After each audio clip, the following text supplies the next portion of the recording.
আসসালামু আলাইকুম রহমতুল্লাহ। সবাইকে শুভেচ্ছা জানাই। আমি আশফাক হোসেন, ব্র্যান্ড আশফাক পেজের পক্ষ থেকে। আসলে আজকে সারাদিন ইউটিউবে অনেক ঘাটাঘাটি করলাম, অনেক নিউজ দেখলাম। বিশেষ করে গতকাল 13ই জুন শুক্রবার আমাদের ইন্টারিম গভর্নমেন্টের প্রধান উপদেষ্টা ডক্টর মোহাম্মদ ইউনূস স্যার এবং বিএনপির ভারপ্রাপ্ত চেয়ারম্যান জনাব তারেক রহমানের বৈঠক নিয়ে আসলে কিছু বিষয় এখানে অবতারণা করতে হয়, যেগুলো আমাদের সবারই আসলে জানা উচিত রাজনৈতিক সচেতনতা থেকে। বিভিন্ন মহল বিভিন্ন মহল থেকে তো যথেষ্ট পরিমাণ চেষ্টা করা হয়েছে এই বৈঠকটি বানচাল করার জন্য, বিএনপিকে সরকারের মুখোমুখি দাঁড় করানোর জন্য, ডক্টর ইউনূস স্যারের সাথে দূরত্ব তৈরি করার জন্য। হয়তোবা তারা সফল হয়নি, কিন্তু তারা তাদের চেষ্টা চালিয়ে যাচ্ছে বৈঠক পরবর্তী।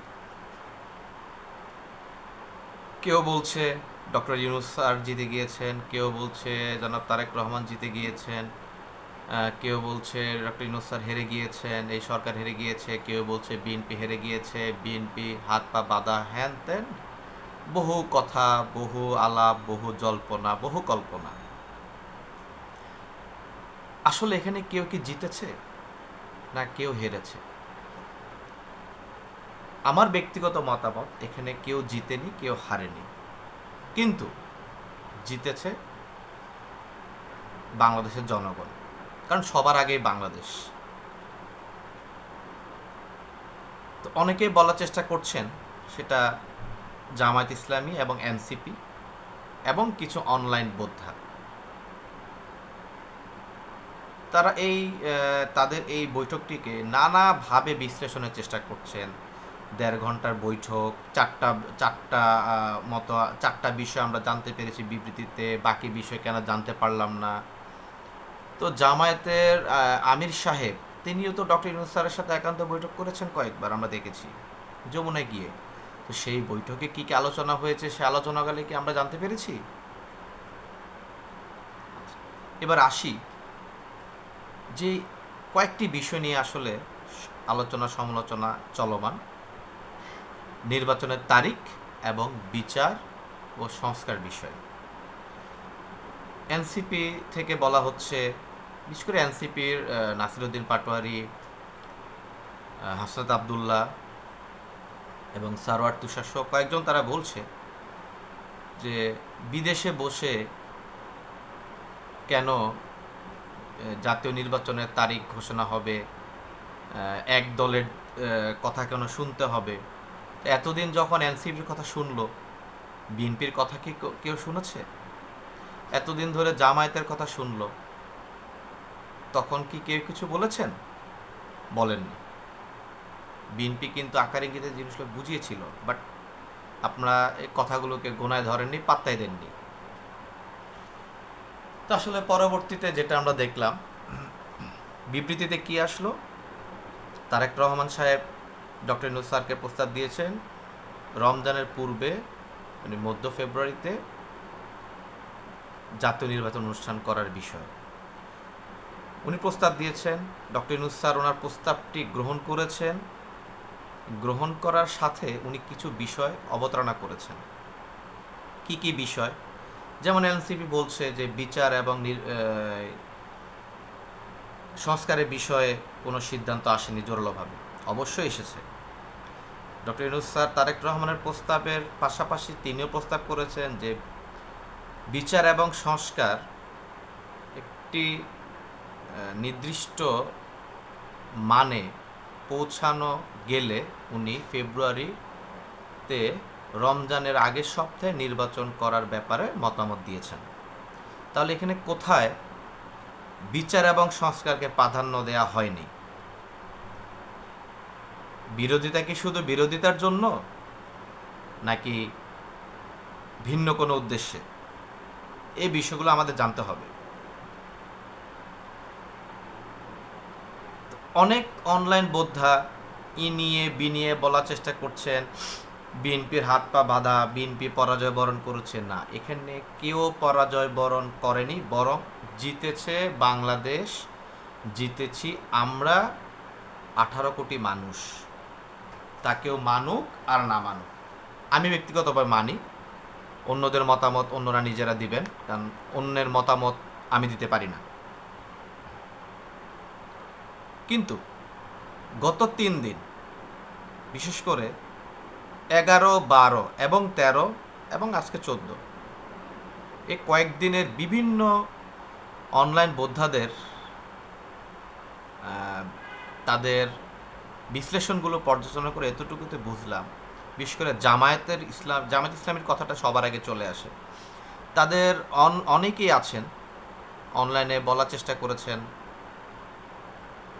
ডক্টর ইউনূস স্যার তারেক রহমানের সাথে বৈঠকের বিষয়ে আগে জামায়াতের সাথে আলোচনা করেছেন, তাদের কাছ থেকে একটি সম্মতি নিয়েছেন। তো সেই বৈঠকের পরবর্তীতে আবার সেই জামায়াত কেন্দ্রিক অনলাইন বোদ্ধারাই বলছেন যে লন্ডনে কেন বৈঠক করলেন, লন্ডনে বসে কেন বিবৃতি দিলেন, কেন উনি নির্বাচনের বিষয়ে কথা বললেন। আরে বাবা, আপনাদের তো বোঝা উচিত ছিল জামায়াত ইসলামী তো রমজানের পূর্বেও ফেব্রুয়ারি মাসে নির্বাচন করার বিষয়ে তাদের মতামত দিয়েছিল। যদিও জামায়াত ইসলামের আসলে কোনো কথার ভ্যালু আমি মনে করি না ভ্যালু আছে, কারণ তারা সকাল 10টা এক কথা বলে, দুপুর 12টা এক কথা বলে, দুপুর 2টা আরেকটি কথা বলে, বিকেল 4টা আরেকটি কথা বলে, সন্ধ্যা 6টা একটি কথা বলে, এবং রাত 8টা 9টা 10টা মানে ঘুমানোর আগ পর্যন্ত তাদের স্টেটমেন্টগুলো চেঞ্জ হয়, পরিবর্তন হয়। আসলে তারা কি বলে সেটা আসলে বোঝাটা আমাদের মতো মানুষের, স্বল্প বুদ্ধির স্বল্প মেধার মানুষের কাছে দুঃসাধ্য ব্যাপার। তো জামায়াতের উচিত আসলে নির্দিষ্ট বক্তব্য দেয়া। নির্দিষ্ট বক্তব্য না দিলে তো আমরা বুঝবো না যে আসলে আপনি কি বলতে চাচ্ছেন, আপনার দলের আসল স্টেকটা কি, আপনার দলের প্রকৃত স্টেটমেন্টটা কি, আপনার দলের প্রকৃত চাওয়াটা কি। যে কোনো রাজনৈতিক দল সে যেভাবেই চাক না কেন, তাদের উদ্দেশ্য কি, লক্ষ্য কি আমাদের জন্য। আমরা যখন দেখব আপনি 24 ঘন্টার ভিতরে আপনি মিনিমাম 12 বার আপনি আপনার বক্তব্য পরিবর্তন করছেন, আমরা কি ভেবে নিব। বিএনপি নির্বাচন চাক, বিএনপি এটা করুক, ওইটা যাই করুক না কেন, অ্যাটলিস্ট বিএনপি তাদের উদ্দেশ্য, লক্ষ্য এবং একটা নির্দিষ্ট টার্গেটের মধ্যে ছিল। ডিসেম্বর নিয়ে তারা পড়েছিল, হয়তো বা দেশের স্বার্থে, জাতীয় স্বার্থে তারা কিছুটা পিছিয়ে এসেছে। এবার আসি এনসিপি নিয়ে। এনসিপির কথাই তো আমাদের ডক্টর ইউনূস স্যার শোনেন, কারণ এনসিপি যারা এই মুহূর্তে দলে, এনসিপির দলের যারা মুখ যারা তরুণ উদীয়মান রাজনৈতিক ব্যক্তি যারা হয়ে উঠছেন, তাদের অবদান আমরা জাতি কখনো ভুলব না। কারণ ফ্যাসিস্ট হাসিনাকে এবং ফ্যাসিবাদকে বিতাড়নের জন্য তারা ছিলেন আমাদের অগ্রভাগের সৈনিক, গণ অভ্যুত্থানের নায়ক। আমি নিজেও ব্যক্তিগতভাবে আমি রাস্তায় ছিলাম, অফিস করে, যেহেতু জব করি, চাকরি করতাম, অফিস করে এসে কিন্তু আন্দোলনে সম্পৃক্ত হয়েছি। নির্দিষ্ট একটি দলের ব্যানারে গিয়েছি, যদিও তখন ব্যানারগুলো উল্লেখ ছিল না কে কোন দলের, কে কোন মতের, বাট সবার মত উদ্দেশ্য ছিল একটাই, ফ্যাসিস্ট হাসিনাকে বিতাড়িত করা, ফ্যাসিবাদকে রুখে দেয়া। কারণ এই আন্দোলনে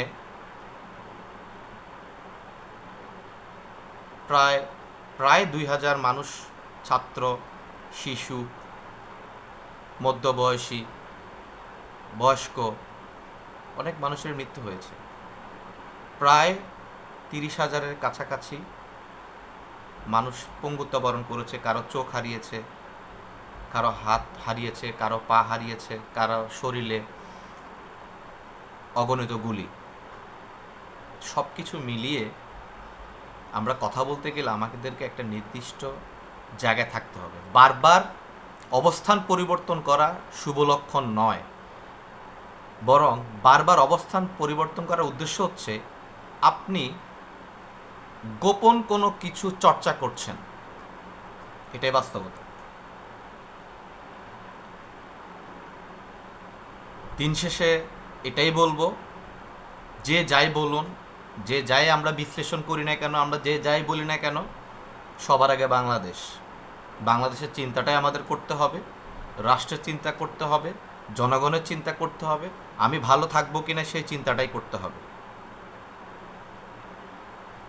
দেশ ভালো থাকলে আমি ভালো থাকবো, আমি ভালো থাকলে আমার পরিবার ভালো থাকবে। দেশ ভালো না থাকলে আমি ভালো থাকবো না, আমি ভালো না থাকলে আমার পরিবার ভালো থাকবে না, আশেপাশে কেউই ভালো থাকবে না। তো ওনারা বৈঠক করেছেন দেশের স্বার্থে, ব্যক্তিগত স্বার্থে নয়। ব্যক্তিগত স্বার্থে যদি হতো কোনো বিবৃতি আসতো না। বৈঠক শেষ, যে যার মতো বাড়ি চলে গিয়ে চুপচাপ। বাট একটা বিবৃতি আসার উদ্দেশ্য হচ্ছে রাষ্ট্র নিয়ে তাদের চিন্তা আছে। আর যে কোনো একটা বৈঠকে যখন উঁচু মাপের, বড় মাপের লিডারশিপের জায়গা থেকে যখন দুইজন ব্যক্তি কথা বলবেন, সব কথাই যে প্রকাশ্যে আসবে তা কিন্তু না। কিছু কথা প্রকাশ্যে আসবে, কিছু কথা প্রতিফলন ধাপে ধাপে আমরা বুঝতে হবে। হ্যাঁ, তাদের বৈঠকের পরবর্তীতে এই কার্যক্রমগুলো হচ্ছে, সেটা হতে পারে দেশের জন্য ভালো, আবার আমাদের কারোর জন্য খারাপ, কিন্তু এটা মেনে নিতে হবে। আজকে জামায়াত ইসলামের আমিরের সাথে যদি ডক্টর মোহাম্মদ ইউনূস 1-to-1 বৈঠক করেন, ওই বৈঠক পরবর্তীতে একটা সিদ্ধান্তে আসেন, তখন আমরা কি বলবো? জামায়াত বলেছেন এপ্রিল নির্বাচন চান ওনারা, আবার ফেব্রুয়ারিতেও চান, এনসিপিও তাই।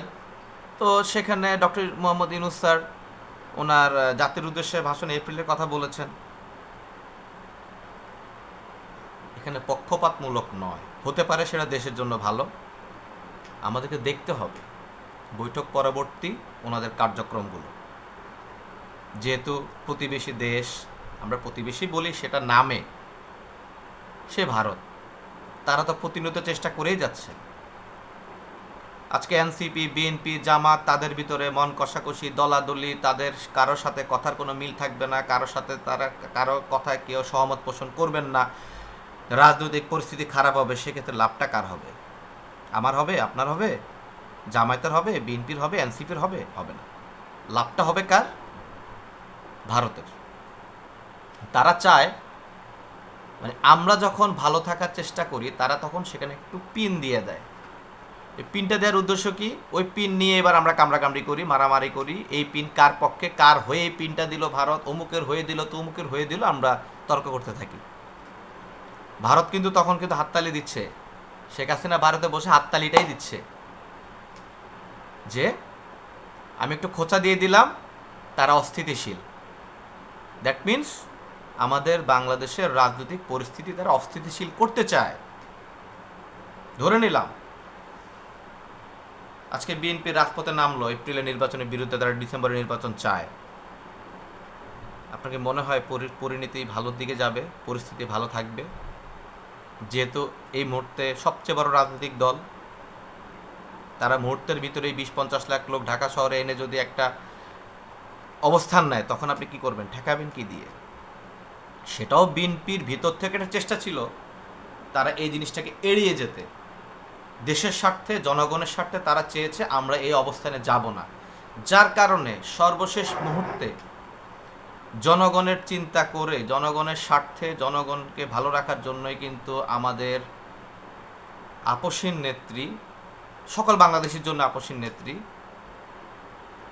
বেগম খালেদা জিয়া, তিনি তার অবস্থান থেকে একটি চেষ্টা করেছেন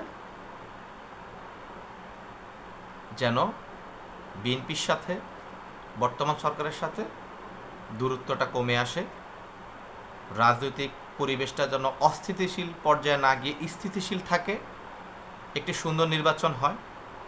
আমরা যে যাই বলি না কেন, আমরা 5 বছর পর পর যদি ভোটটা দিতে পারি, যে কোনো সরকার তাকে শুধরে নিতে বাধ্য। সকল সংস্কারের মধ্যে সবচেয়ে বড় সংস্কার হচ্ছে নির্বাচন ব্যবস্থা। এটাকেই হচ্ছে আমাদের ঠিক করাটা শতগুণ বলবো না, লক্ষ কোটি গুণ জরুরি। কারণ নির্বাচন ব্যবস্থাটা যখন ঠিক থাকবে, আমি আপনি বাধ্য নিজেকে শুধরে নিতে। কারণ 5 বছর পর কিন্তু আমার কাছে তাদের আসতে হবে। আমি তখন তাদেরকে ওই 5 বছরের মূল্যায়নের ভিত্তিতে কিন্তু ভোটটা দিব। আমাদেরকে এগুলো ভুলে গেলে চলবে না, এগুলো মাথায় রাখতে হবে আমাদেরকে। তো বন্ধুরা, আজকের বিশ্লেষণটি আপনাদের কেমন লাগলো কমেন্ট বক্সে আপনাদের মতামত জানাবেন। আশা করি সবাই ভালো থাকবেন, সুস্থ থাকবেন। বিদায় নিচ্ছি ব্র্যান্ড আশফাক পেজ থেকে। আমি আশফাক হোসেন। আসসালামু আলাইকুম রহমতুল্লাহ।